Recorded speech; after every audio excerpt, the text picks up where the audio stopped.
But God is good. He knows. He knows. And I can't stress enough how awesome it is not to have arms and legs. You know that I can preach on planes? I preached on an American West flight between Phoenix and Los Angeles. You are not allowed to preach on a plane. People get fired for letting people do that.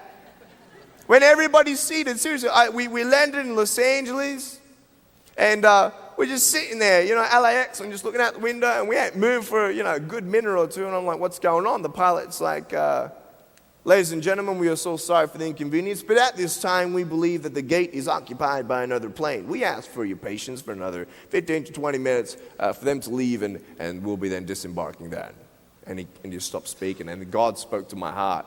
And God's like, Nick, since we have 15 minutes here, I want you to get up off your seat, go to the front of the plane, and preach. I'm like, what? I said, but God, the seatbelt sign is still illuminated. You understand?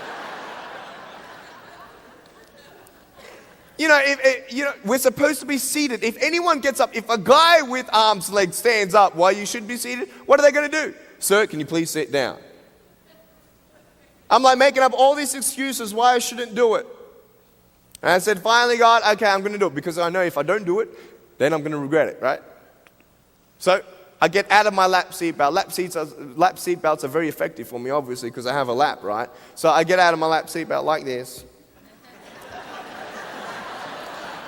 And I slide down my seat, and I'm walking to the front of the plane like this.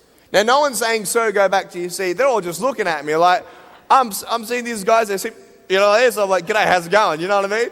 And I'm going through, and I look back in the aisles, like, full of heads, like,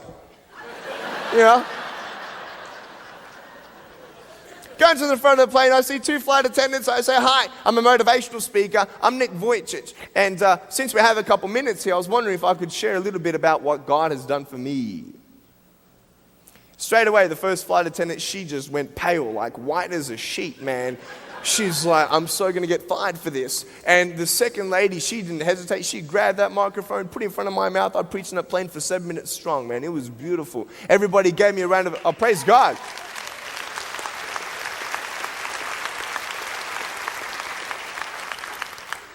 Everybody gave me a round of applause, and as I'm going back to my seat, they're all giving me high fives. I go back to my seat and I talk to some lady, and finally people are getting off the plane, and it was beautiful. Every single person gave me a hug from my seat back. Why? Because I told them if they didn't give me a hug, I'd run after them. You don't want a limbless guy running after you, trust me. All I have to do is run after them and say, security, security, But the reason why I share this story is because the last person to get off the plane was a guy about 28 years old, and he came up to me. He waited till everybody was off the plane, and he was very emotional. He couldn't speak. He had to compose himself, and he breathed in and breathed out, and he said, Nick, you have no idea how much those minutes have changed my life forever. Why? Because I've been obedient to the calling. And there are some people in your life that you pray who would see more of Jesus and want to get closer with Jesus, but you see them keep on going further and further and further away from God. I want you to know that God is working behind the scenes in their lives. That God is a good God, not because of your circumstances, but because He is faithful.